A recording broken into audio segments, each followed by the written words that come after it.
nous, il demande des prières, des sacrifices, etc. Et c'est vrai de toutes les religions, y compris les grandes religions monothéistes.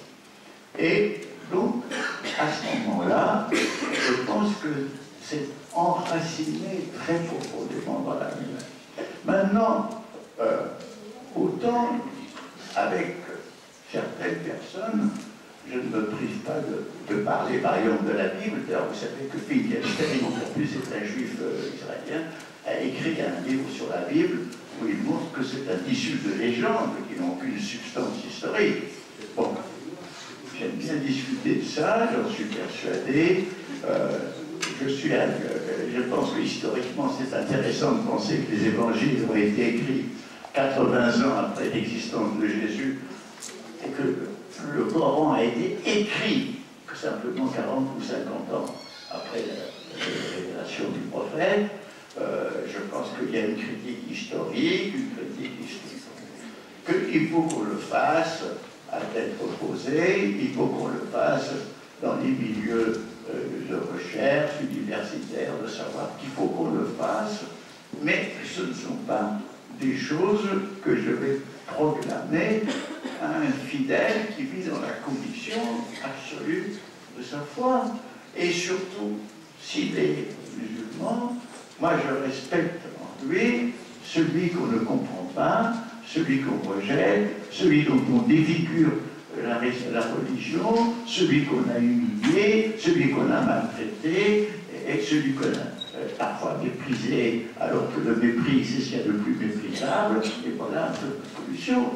Donc, si vous voulez, tout ceci, ce sont des affaires très complexes, qu'il faut voir dans toutes leurs dimensions, et dans le fond, la seule chose que je demande, c'est un peu de réfléchir sur tout ceci, mais que la réflexion ne nous empêche pas d'avoir la réaction humaine de défense de l'humilié et de défense du calomnier. Voilà.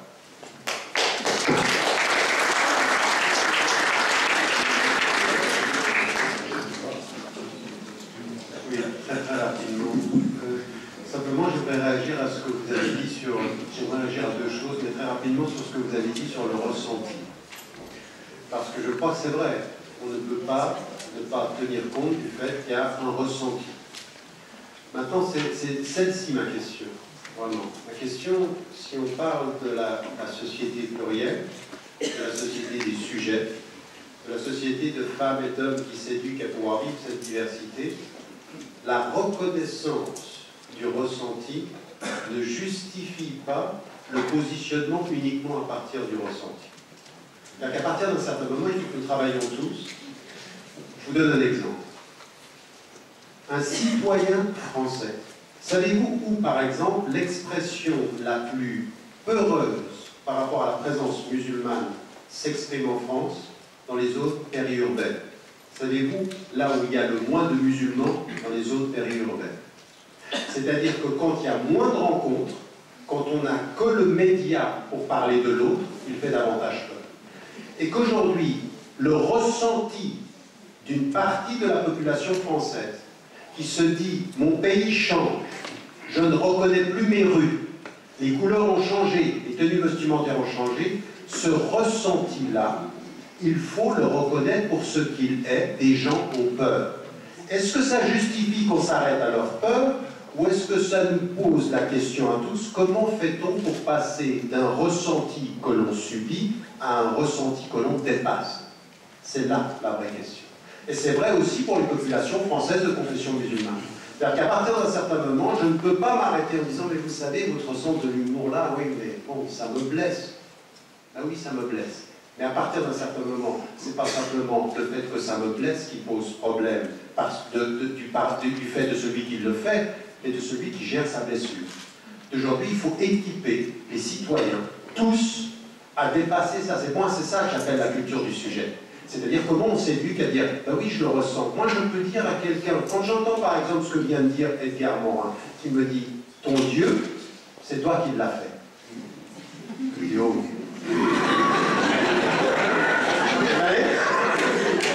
Non mais, voilà, non, ce que je peux dire, c'est que je crois prend une distance critique et on rentre dans un débat. Le ressenti, c'est qu'il ne me comprend pas. La réflexion, c'est qu'on va rentrer dans un débat. C'est à ça qu'il faut qu'on réussisse aujourd'hui à travailler. L'éducation, elle passera par ça. Deuxième des éléments dans le débat que nous avons, et c'est pour ça que je le disais, le débat, il doit absolument se fonder sur la confiance. Et la confiance suppose qu'on écoute ce que l'autre dit et pas forcément ce qu'on suppose qu'il a pensé ou qu'il n'a pas exactement dit. Moi, je n'ai pas parlé de la question palestinienne aujourd'hui. Non, je n'ai pas parlé de ça. Et la deuxième des choses, quand on a parlé tout à l'heure sur la question de victimes, mon problème avec Charlie Hebdo, alors après on peut discuter de qui était responsable et tout ça, Philippe Val, j'ai un vrai problème idéologique avec lui sur son espèce de dérapage un peu sur la droite, très à droite, un peu très à droite de la droite, enfin il n'est plus là. Mais bon, de toute façon c'est pas le problème. Le problème pour moi, il est qu'à un moment donné, c'est vrai que j'ai entendu, quand il s'est agi de Charlie Hebdo sur une séquence de 7 ans, de mêmes personnes qui tenaient un discours absolument contradictoire entre ce qu'ils ont dit au moment de Ciné et ce qu'ils nous ont dit au moment des affaires des caricatures. Comment se fait-il qu'on justifie le licenciement d'un homme qui fait de l'humour? C'était une blague. C'est une blague. Donc pourquoi là c'est plus une blague et pourquoi là c'est une blague? À un moment donné, je vous pose juste une question, parce que c'est là que ça commence. En tant que sujet, est-ce que vous êtes d'accord avec moi qu'en France aujourd'hui, il y a des choses qu'on peut dire et il y a des choses qu'on ne peut pas dire? Est-ce que vous êtes prête à vous battre avec moi pour qu'on puisse dire tout de la même façon égalitairement? Si on commence par ça, nous sommes d'accord. Mais si vous n'admettez pas qu'il y a un vrai problème qui a été mis dans la salle, moi je vais vous dire une chose, j'ai été par rapport à Dieudonné sur le fond de ce qu'il a dit, j'ai été critique, mais à un moment donné, quand il dit « je suis Charlie Koulibaly », je dis c'est une bêtise ce qu'il a dit. Mais qu'on vienne nous dire que c'est une incitation à la haine, c'est une vengeance de Valls qui n'a pas avalé le fait qu'il ait perdu 6 points il y a une année. Donc en l'occurrence, la réalité, c'est qu'à un moment donné, on doit être critique par rapport à lui. Moi je le suis, et je l'ai été devant lui, et je le suis sur le fond, parce que je pense qu'il y a des choses où il y a des excès. Mais je ne peux pas. Et même par rapport à son spectacle, on peut être critique par rapport à ce spectacle, mais venir nous dire qu'il y a des choses qui vont être... Je veux dire, en l'espace de 24 heures, le droit est intervenu pour le prévenir de parler. Donc, à un moment donné... Non, parce que pourquoi est-ce que je dis ça? Parce qu'à un moment donné, on nous assigne à... Si vous êtes pour la défense du droit qu'il a à s'exprimer, c'est que vous êtes un antisémite. Mais non. Je pense qu'il y a des limites. S'il est antisémite et s'il a dit quelque chose d'antisémite, la loi doit intervenir. Mais faire en sorte qu'on intervienne de cette façon-là en disant que sur certains, le droit qu'ils ont est relatif par rapport à l'expression d'autres, là, qu'est-ce que vous voulez quand vous êtes alors, des jeunes dont vous parliez? Donc il faudrait arrêter de penser que ce sont toujours... Encore une fois, j'insiste, il faut cesser d'infantiliser la population des cités françaises. Il faut arrêter de nous parler de ces jeunes à qui il faut qu'on apprenne à parler tout le temps. À un moment donné, ce qu'on devrait dire à ces jeunes, c'est qu'ils ont des droits. Et ce que vous avez dit, par exemple, qui est très important, aujourd'hui c'est une question d'accès à l'éducation, c'est une question d'accès à l'emploi, c'est une question de sortir des ghettos sociaux. Moi, on me dise, est-ce qu'il avait raison de parler d'apartheid? Mais, je veux dire, descendons dans les cités françaises et regardons ce qui se passe. Je veux dire, est-ce que c'est le bon mot? Je veux dire, l'école, c'est une école à 2 vitesses. Les ghettos sociaux sont des ghettos dont on ne sort pas. C'est-à-dire que l'éducation, elle ne permet pas d'en sortir. L'urbanisation est une urbanisation qui fragmente et qui isole. Et le troisième élément, c'est qu'on n'a pas accès. Quand vous avez un nom à consonance, pas d'ici, vous avez doublement la possibilité de vous retrouver au chômage. Ce sont des chiffres, ça. Donc à partir d'un certain moment, faut aussi qu'on commence à dire une chose, parce que moi, mon combat pour votre droit à dessiner et à faire des blagues, au sens où vous le dites, je me battrai si on commence ensemble par dire qu'en France aujourd'hui, la liberté d'expression n'est pas défendue de la même façon pour tous les citoyens. Si on parle de ce principe-là, alors battons-nous ensemble. Et s'il s'agit simplement de tenir des grands discours théoriques sur j'ai le droit de faire des blagues, mais pas toutes les blagues, il y a un problème.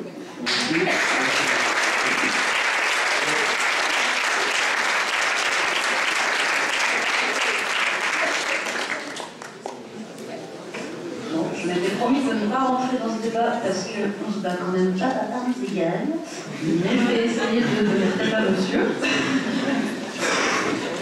Alors, pourquoi le discours de Charlie Hebdo a-t-il changé entre le moment où il était dirigé par Philippe Val, qui a viré le dessinateur Ciné pour une blague jugée antisémitiste, pardon, et ouais, excusez-moi, ça va, j'ai pas l'habitude. Et le 11 janvier, alors, et ben parce que Val, il n'était plus dans le journal. Voilà. Si vous voulez mon avis, je vais vous parler en tant que Camille Bess, je ne parle absolument pas au nom du journal Charlie Hebdo, de ceux qui récitaient, de ceux qui restent aujourd'hui parmi nous. Bon, je pense que c'était une vraie connerie de virer Ciné, que ce qu'il avait écrit, il avait tout à fait le droit de l'écrire, et que c'était surtout que c'était la première qui ferait depuis bien longtemps, et que ça a été un vrai texte. Mais ce n'est que mon avis, il n'engage que moi. Donc, depuis le départ de Val, il y a quand même un petit moment, c'est Charles qui avait repris ce journal avec Rhys. Charles, je suis désolée de répéter, vraiment pas sur la ligne que Val, et notamment sur l'histoire du conflit israélo-palestinien. Bon, voilà, là-dessus, voilà pourquoi la ligne du journal a changé et pourquoi on dit tout et ce contraire, c'est qu'en fait, ce ne sont pas les mêmes personnes, ce n'est pas la même équipe. Quand il y a dû donner, honnêtement, pareil, en fait, je suis Camille Bess, je suis une dessinatrice, je ne suis pas penseur, je ne suis pas politicienne, je ne suis rien du tout, je suis juste moi, je vais vous parler de moi, je suis très intéressée. Moi, je commence à vraiment me poser la question, effectivement, je comprends hein, que certains se disent ça suffit, de quoi de mesure. C'est un débat extrêmement compliqué. Au Danemark, justement, au Danemark et en Suède, ils se sont arrachés la gueule là, cette dernière année sur savoir où est-ce qu'on met la limite. Notamment en termes de racisme, parce que, enfin, excusez-moi de mettre le racisme et l'antisémitisme dans la licasse de la connerie, mais voilà, c'est ils sont allés jusqu'à saisir des œuvres d'art jugées racistes et à les détruire. Une partie de la population s'est insurgée contre ça. À l'inverse, ils ont du coup fait une expo de dessins jugés super limites et islamophobes au sein même du Parlement, pardon. Bah, voilà, je ne sais pas où me placer là-dedans. Et finalement, je finis par me dire que c'est peut-être le système ricain qui a raison et qu'il faudrait laisser tout ce petit monde dire ses horreurs et que la connerie mourrait d'elle-même. Je pense que Dieudonné dit des horreurs. Et je pense que cet acharnement médiatique lui profite énormément. Que là, pour le coup, se faire passer pour une victime, c'est bien pratique. Je pense qu'il devrait avoir le droit de dire ses horreurs. Peut-être que c'est pas contre la loi. La loi, finalement, est censée mettre des limites. Mais là, une fois de plus, je ne parle pas mon nom, je suis même extrêmement perdue sur le sujet. Et peut-être qu'en fait, limiter la liberté d'expression, et ben, c'est pas la bonne solution. Mais vraiment, j'en sais rien. Merci infiniment, Camille. Désolé, ça c'est l'envergure du débat et la complexité du débat. Jean-Baptiste Véronique. Dire un mot, faire attention au sens des mots quand même. Si on veut discuter entre nous et se comprendre, il faut que les mots aient le même sens. Alors, quand on emploie le mot apartheid ou ghetto, apartheid ou ghetto, ça avait un sens juridique. Un ghetto, c'était un endroit où on n'avait pas le droit d'aller, pas le droit de sortir. L'apartheid en Afrique du Sud, on n'avait pas le droit d'épouser quelqu'un d'une race différente. C'était des termes juridiques. Lorsqu'on va utiliser le mot apartheid pour les quartiers, il parle non pas d'une réalité juridique, d'une interdiction, mais d'une situation de fait. C'est quand même pas pareil. Je pense qu'il faut faire attention au sens des mots. Voilà. C'est très important parce qu'on essaie de donner un peu de la force aux mots en le faussant un peu quand même. Voilà, donc c'est une nuance, mais dans ces affaires-là, les nuances sont importantes. Une deuxième chose que je voudrais dire, c'est qu'il me semble quand même que quelqu'un qui fait des dessins, il doit travailler sur l'intention qu'il porte. Quand on fait une me semble, si je faisais des dessins, je me dirais, voilà, je vais faire ce que j'ai envie de faire ce dessin, mais quel est mon but en faisant ce dessin? Est-ce que c'est de faire évoluer l'autre, de lui montrer quelque chose qui, de mon point de vue, ne va pas, ou est-ce que je veux l'enfoncer, faire rire de lui?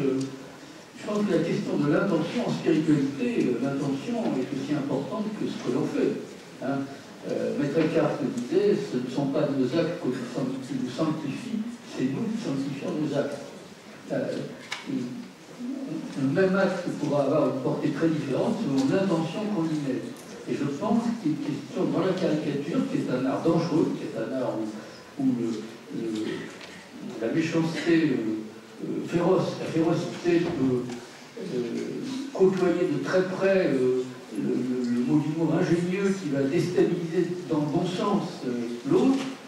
C'est un problème très particulier, c'est la question de l'intention morale, me paraît très importante dans la caricature. Voilà. Alors ensuite, là on est dans le moral, on n'est pas dans le légal. Le légal doit être libre. Mais le moral n'est pas tout à fait la même chose. Voilà, je pense qu'il y a un vrai sujet autour de l'intention. Voilà, je pense que, comme pour tout, j'avais envie de dire, mais ce serait excessif. Comme vous dites, moi je fais une blague et rien d'autre.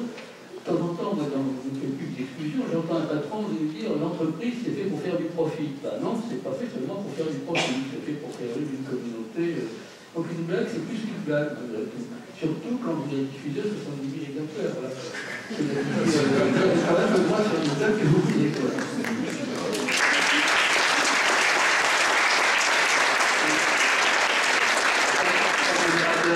Vous prenez tout de suite, il y aura 3 personnes que j'ai déjà identifiées. Il y en a une ici, une là, et puis dame au fond, voilà. Je sens pas ça. Une phrase. Une fois de plus, quand je fais un dessin, je m'adresse à mon lecteur qui a payé pour lire mon journal.